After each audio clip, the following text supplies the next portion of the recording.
Un conseil, madame, un conseil, monsieur, mangez. Y'en a qui prennent un petit coup, moi je mange. Y a-t-il un pilote dans l'assiette? Y'en a qui lèchent les vitrines, moi je mange. Bon, Anne, j'ai une question là. Là, ça devient sérieux. Le riz complet à cuire 45 minutes, c'est vraiment relou. Est-ce que ce truc a une utilité? Et le reste de la team, aliment complet, évidemment. Alors, il y a effectivement, quand on regarde la composition nutritionnelle, une grande différence entre le riz complet et le riz blanc, par exemple. Il y a évidemment la même quantité de glucides, ça va pas changer, on retrouve la même proportion d'amidon.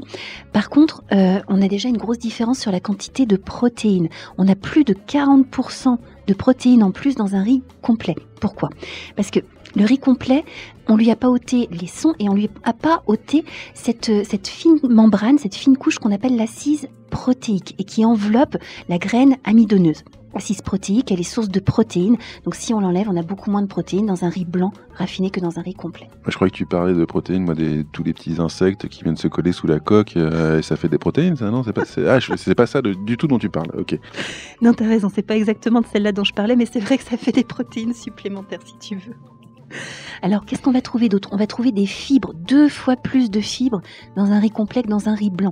Les fibres, alors d'un point de vue nutritionnel, c'est pas quelque chose qu'on peut sentir dans la bouche. C'est fibreux, donc il y a des fibres.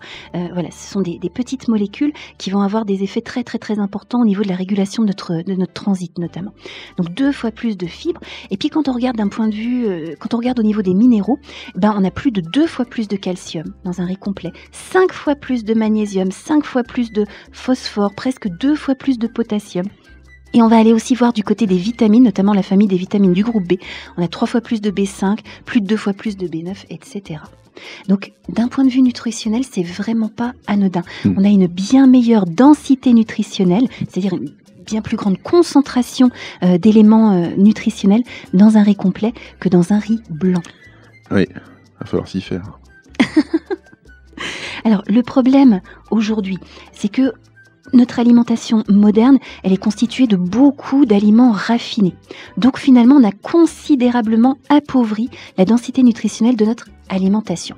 Si on regarde le sucre, différence entre sucre blanc et sucre complet. Tu sais, le sucre de canne complet qu'on trouve parfois sous la marque Rapadura, etc.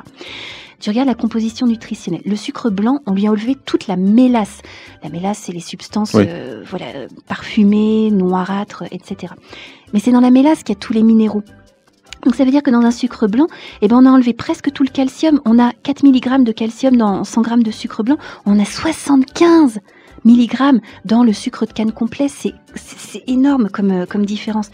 Pareil, on a plus de 20 fois plus de fer. On a 100 fois plus de magnésium, 60 fois plus de phosphore, etc. Je vais pas tous te les citer, mais les quantités dans le sucre de canne complet sont vraiment...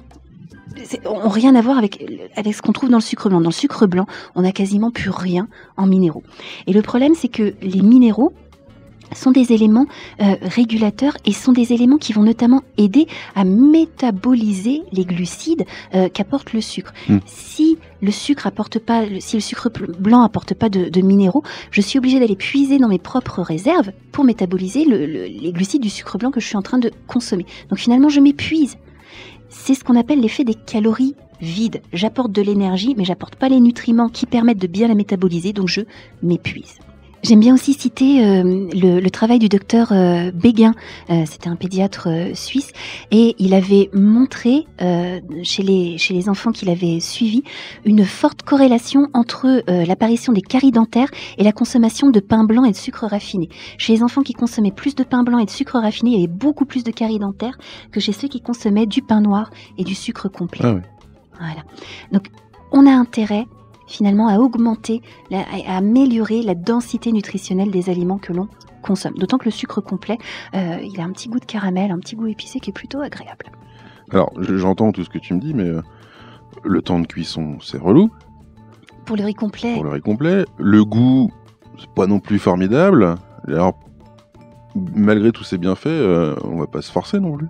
On est bien d'accord. Alors, pour ce qui est du goût, Moi, je te rejoins complètement. On ne se force pas. Moi, le riz complet, il y a l'histoire du goût, il y a l'histoire de la texture aussi. J'ai pas toujours envie d'avoir une mâche importante. Il y a des moments quand j'ai envie de mastiquer, quand dans des moments où je suis pleine de vitalité, etc. Les aliments complets, comme le riz complet, me conviennent très très bien. La majeure partie du temps, par contre, en termes de goût, je vais plutôt me tourner vers des aliments semi-complets, du riz semi-complet, des pâtes semi-complètes, etc. Parce que le goût est plus subtil, et en termes de mâche, c'est pas la même chose non plus. Pour ce qui est du temps de cuisson, bon, les pâtes, on n'y peut pas grand-chose. De toute façon, effectivement, les pâtes complètes, ce sera plus long à cuire. Mais pour ce qui est du riz ou d'autres céréales, on peut les faire tremper à l'avance. Si par exemple, tu sais que tu vas manger du riz le soir, ton riz complet, tu peux le mettre à tremper le matin. Faut que ça trempe combien de temps? Une journée ou une nuit. Ouais. Voilà, tu le fais tremper, il est déjà gorgé d'eau un maximum, tu l'égouttes, tu le rinces le soir, t'as plus qu'à le faire cuire à l'eau frémissante et tu divises au moins par 2 ton temps de cuisson. Bon ce soir, tournée générale de riz complet, allez hop. Alors t'as intérêt à commencer à le faire tremper maintenant. Ouais.